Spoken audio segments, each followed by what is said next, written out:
ఇక హైదరాబాద్లోని గాంధీ భవన్లో వనపర్తి కాంగ్రెస్ పార్టీ నాయకుడు చిన్నారెడ్డి వర్గీయులు భారీ ఆందోళన చేపట్టారు. చిన్నారెడ్డికి పార్టీ జారీ చేసిన షోకాజ్ నోటీసులను తక్షణమే ఉపసంహరించుకోవాలని డిమాండ్ చేస్తున్నారు.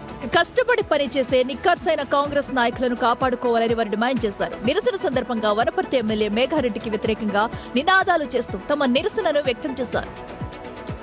పార్టీ కోసం పనిచేసే నాయకులపై కక్ష సాధింపు చర్యలు బంద్ చేయాలని, నోటీసులు వెనక్కి తీసుకోకపోతే ఆందోళనను మరింత ఉధృతం చేస్తామని హెచ్చరించారు.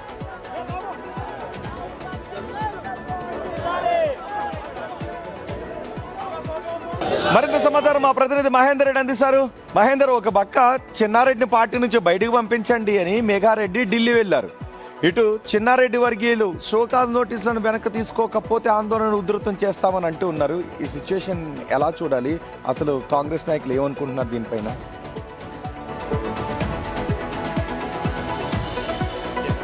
రోహిత్, వనపర్తి కాంగ్రెస్ వర్గపోరు ఇటు గాంధీ భవన్ అటు ఢిల్లీకి చేరింది. ముఖ్యంగా హైదరాబాద్ గాంధీ భవన్ వేదిక ఇప్పటికే చిన్నారెడ్డికి ఇచ్చినటువంటి షోకాజ్ నోటీసులు వెంటనే వెనక్కి తీసుకోవాలి. ఆయన పార్టీ క్రమశిక్షణ ఎక్కడ కూడా హద్దు దాటలేదు. కేవలం ఆయన పార్టీని కానీ పార్టీ నేతలుగా ఎక్కడ విమర్శించే దాఖలాలు లేవు అన్నట్టుగా ఇటు చిన్నారెడ్డి వర్గీయులంతా కూడా పెద్ద సంఖ్యలో ఇక్కడికి గాంధీ భవన్కు వచ్చి నిరసనలు వ్యక్తం చేశారు. ఆ వెంటనే షోకాజ్ నోటీసులు వెనక్కి తీసుకోవాలన్నటువంటి వినతి పత్రాన్ని గాంధీ భవన్ ఇన్ఛార్జ్ కూడా వాళ్ళు ఇవ్వడం జరిగింది. నోటీసులు కనుక వెనక్కి తీసుకోకపోతే ఈ పోరాటం మరింత ఉధృతం చేస్తామని కూడా చెప్పారు.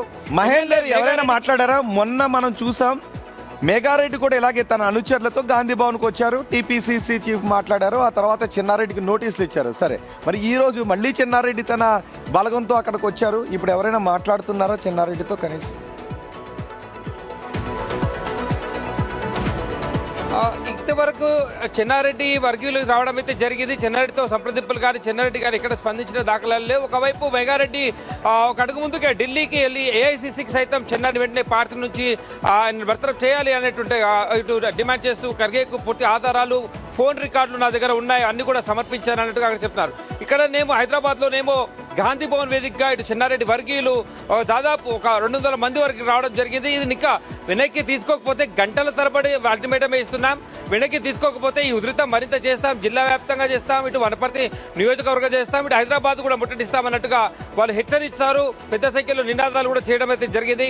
మరి చిన్నారెడ్డి కానీ ఇటు దానికి సంబంధించినటువంటి మాటలు లేదు. కానీ చిన్నారెడ్డి ముఖ్యంగా వెళ్ళిపోయారా మహేందర్? అక్కడ నుంచి గాంధీ భవన్ నుంచి మళ్ళీ ఇంకా అక్కడే ఉన్నారా, వెళ్ళిపోయారా చిన్నారెడ్డి వరకు?